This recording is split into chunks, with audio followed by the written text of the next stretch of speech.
Page 47, and the candles burning low. I've been here for hours, watching the rain and the glow. Your name is in the margins of a book I never read.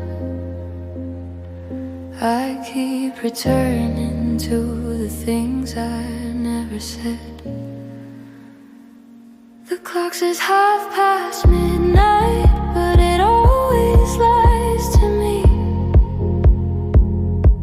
I'm drinking cold tea, surrounded by the debris of every thought I started and could never finish right. Just me and all my questions on a Wednesday night. Something in the silence speaks, something only midnight keeps. All the words I wrote for you,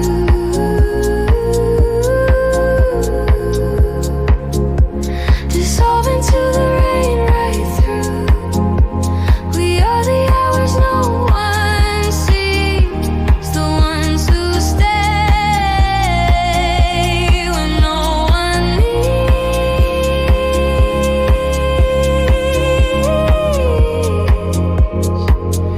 And still we read, still we search, still burning low, still at the church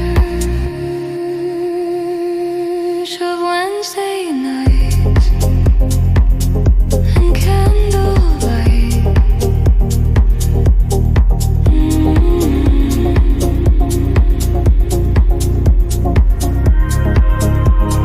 Something in the silence speaks, something only midnight keeps. Page 47,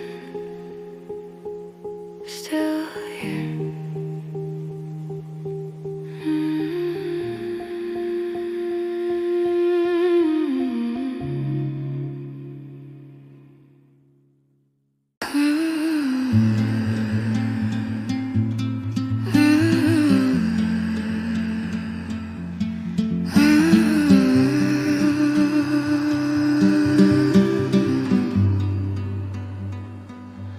I borrowed these hours from tomorrow's self,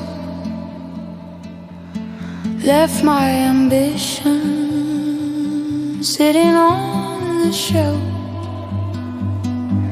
The lamplight makes a halo over my mess. I call this peace, but really it is less. I know the kind of quiet that you mean, the space between the words of what we've seen. My grandmother called it distilled, the quiet heart that holds what words can't carry.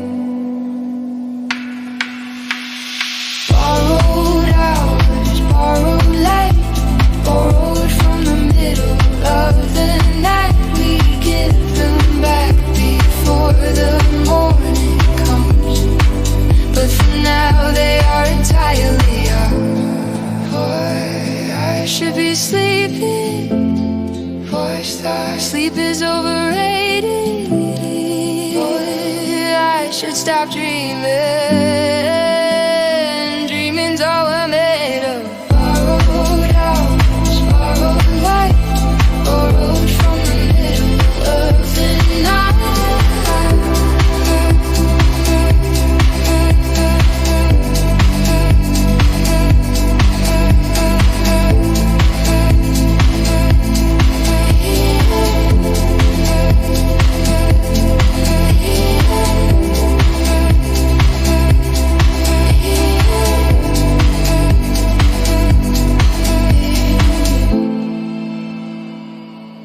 Distilled.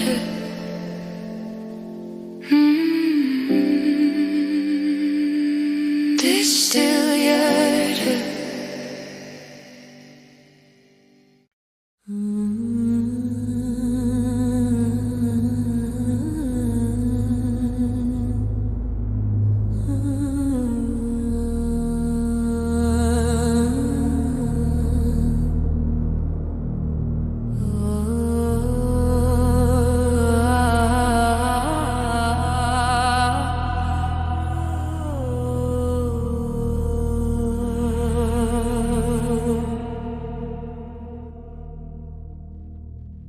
Every book I finish opens 3 more doors. The more I learn, the less I know for sure. Descartes said doubt is where we start.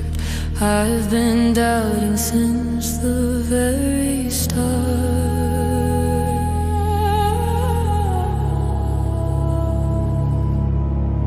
The universe is 17 billion years in age, and I am reading footnotes at the bottom of the page. The candle knows more than I will ever learn. It simply burns. Still we read.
They say that Wednesday's children are full of woe. I never understood it, but I'm starting to know. There's something in the middle of the week that pulls you toward the quiet, toward the love.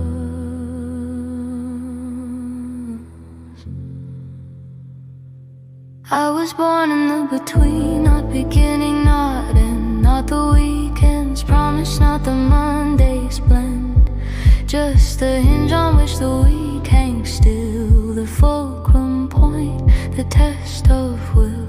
My mother called it the philosopher's hour, when the light turns thin and the mind gets powered. The Nordics have a word, Mellanvegen, the middle week where truth comes reckoning. Voice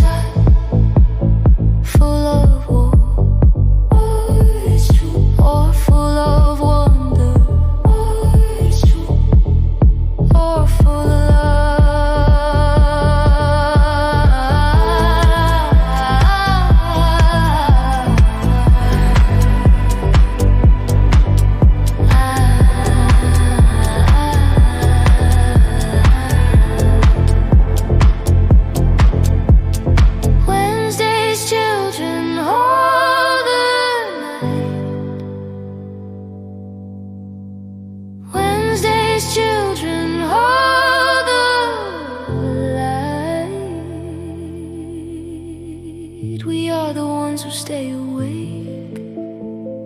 We are the ones the hours make. Wednesday's children, we are fine.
Everything important lives in footnotes.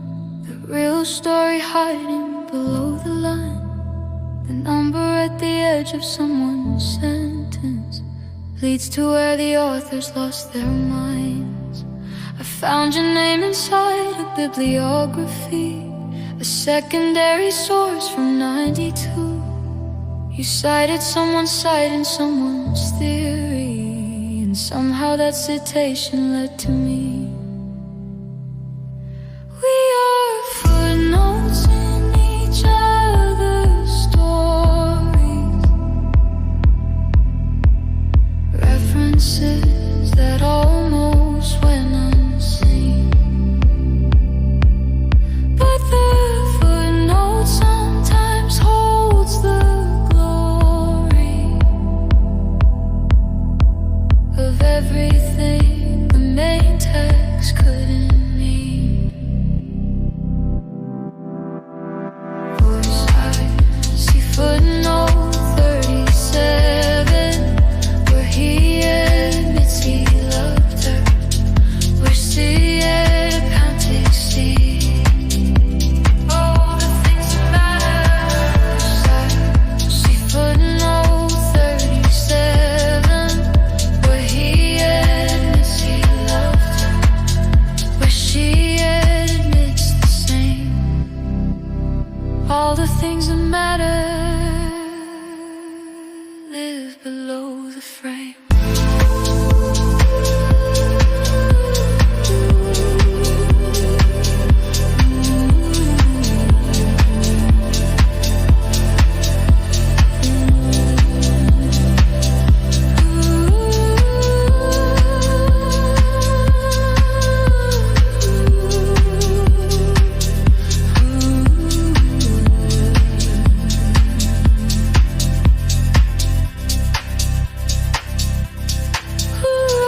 Footnotes in each other's stories, references that almost went unseen. Voice I see footnote. Everything, everything.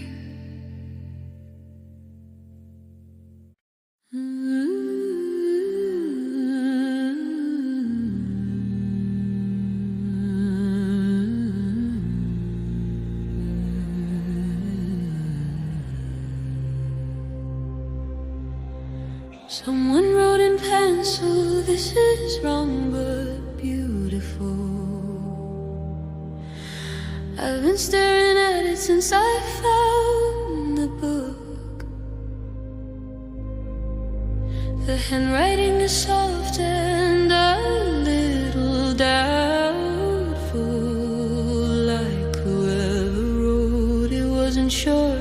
if they should look. I wrote in ink beside Aristotle's passage. He never asked a woman what she thought. The margins were the only space for argument, the only space where women's words were not forgot. I carved it in the clay before there was a page. Before the book, the margin was the start. To cloak it this day, the wise ones always knew the edge of things is where the truth is shown.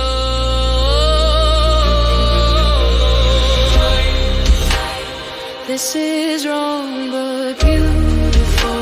She never asked a woman the edge of things. We are the margins of the margin. The notes beside the notes beside the notes.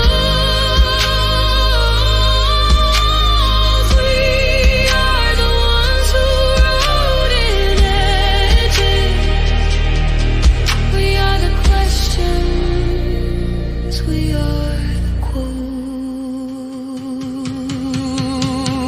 White side, read us. White side, we were always here. White side, in the margins, still here.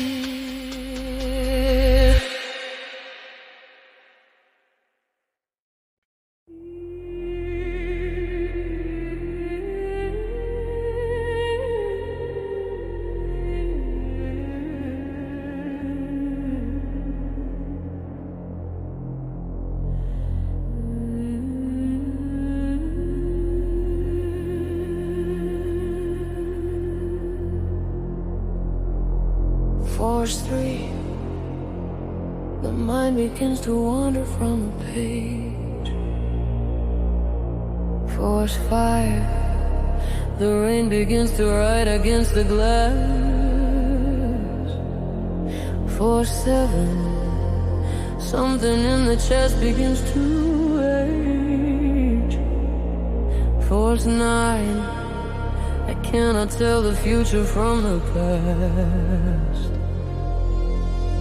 The barometer has been falling since last week. Since I picked up this book and couldn't put it down. The pressure builds in everything I see. The eye of every hurricane is fire.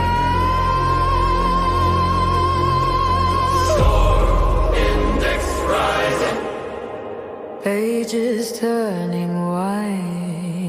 Storm index rising.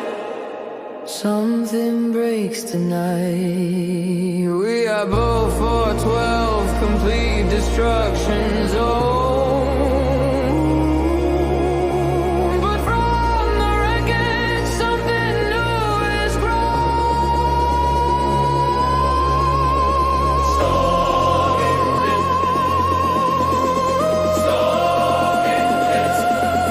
Breaking ground.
The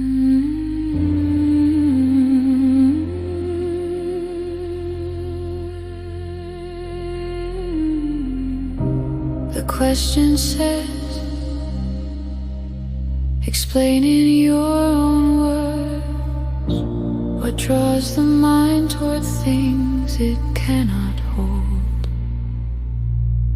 I've been sitting here for 40 minutes now, and all my own words feel incredibly old. What draws the mind is distance. It is always distant, the thing just out of reach of what we know. We study not to fill the empty spaces. We study so we know how far they go.